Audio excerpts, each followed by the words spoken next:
what are some of the ways we can make room for God to speak? Well, our best tool to do this is solitude, aloneness.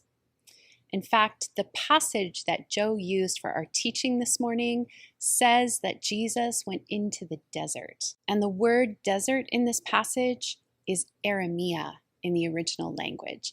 It means not just a place with sand dunes and tumbleweeds, but a solitude, an uninhabited place. And we, like Jesus, are invited to the desert, to an uninhabited place, a place of solitude, to shake loose of our temptation for and our attachment to, control, admiration, security, and comfort, and find freedom. So, what is solitude? Well, it's a time when we withdraw from other people, when we are alone. But it also means time set apart without distractions to intentionally face our inner world with all of the chaos, worry, shame, and fear that might exist there, and to be present to God at the same time in the midst of all of this. And this is why we practice solitude, because every day we are unintentionally and without our notice being molded by the patterns of the world. And as a result, instead of being free, we are actually becoming attached to compulsions that more often than not, we're not even aware of. Additionally, we also have a default mode for self-deception. And without solitude, we start to believe our own press, good or bad, about ourselves and about others. In solitude, we open up space to meet with a loving God, but also to face the ways that sin and deception have started to take root in our lives. All of this in the presence of a loving God. You see, in solitude, God leads us into self-awareness as He shows our known selves to us, which is another point about solitude. It is a time when we intentionally open ourselves up to God, not just when we visit our inner selves. So we're not just left with our own inner chaos all on our own.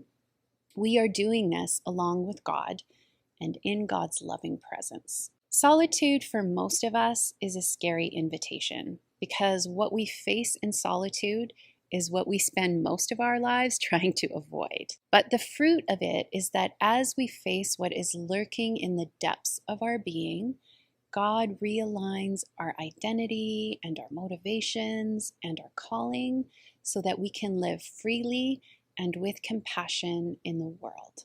So, how do we practice solitude? Well, some of us will only be able to handle a little bit of solitude to begin with, and that's okay. We need to start where we can.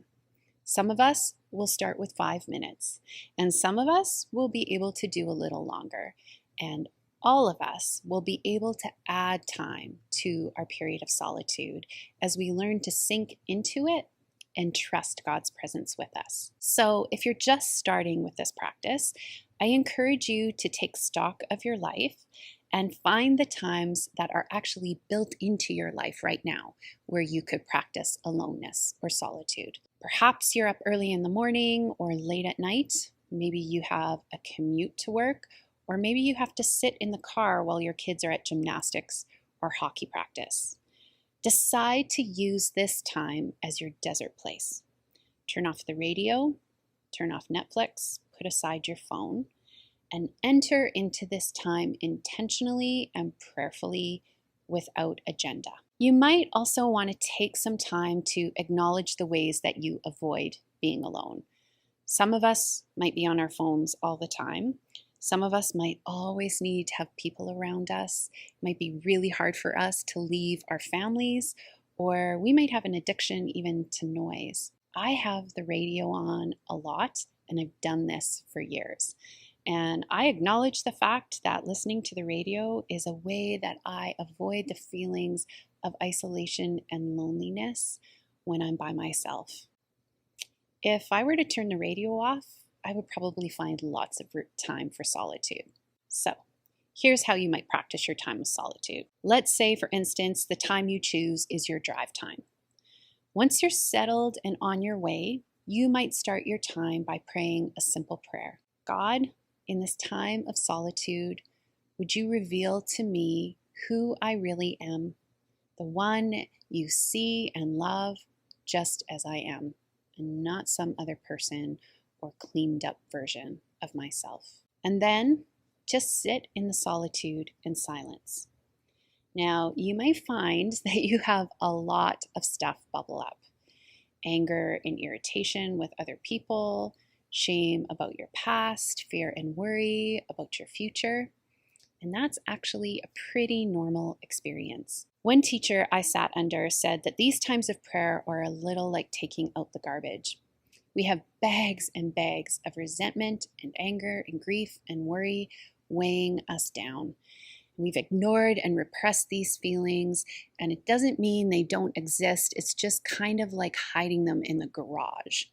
And then solitude is like opening the garage and finding we've stuffed so much in there, it spills out as soon as we unlatch the door. And so letting these things bubble up is like taking out the garbage bags one by one. We let them come up and then release them as we're able. And as we do this, more space will open up inside of us and there will be more room for God. Now, as you build on your practice of solitude, you can add to it. You might take a morning out or a day or even a weekend. Whenever you've had a time of solitude, I suggest you reflect on it somehow. You might journal or take note of your thoughts, your feelings, and your reactions, and then offer those to God in prayer as well, and notice if there are patterns of behavior that just keep popping up. And remember too, when you enter your time of solitude, that your job is just to stay still. This isn't a time where you have to dig or a time really of introspection. Instead, it is about allowing God to show our known selves to us. And you're going to have to be intentional to carve out solitude. Mostly, this does not happen by accident. Most of our spiritual growth doesn't happen by accident. So we have to put in the effort. So this week, unless you're in quarantine, make a plan to practice solitude. I read this story of Nasreddin, a folklore character in some Middle Eastern traditions, this week. And the story goes like this. One evening, Nasreddin arrived home to discover that he had lost his house key.